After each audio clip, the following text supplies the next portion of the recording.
কেমন আছেন আপনারা সবাই?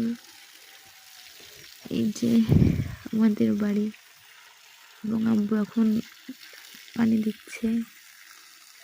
এখন যেটা দেখতেছেন এটা হচ্ছে মানে পানি দিয়ে বালু আর এক সাইডে আনা হচ্ছে, যাতে আমাদের বালি নিতে সুবিধা হয় আর কি।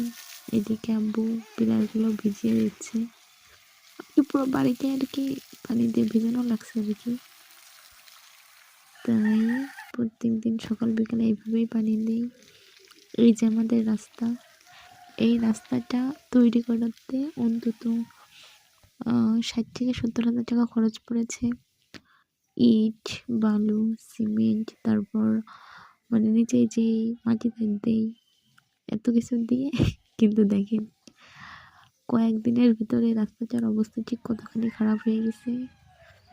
এখন যেহেতু সকাল ছিল, সেহেতু আশপাশে অনেক মুরগি ডাকাডাকি করছিল, তো ছেলেটাকে নিয়ে সকালবেলা একটু রাস্তাতে দেখাতে নিয়ে আসি।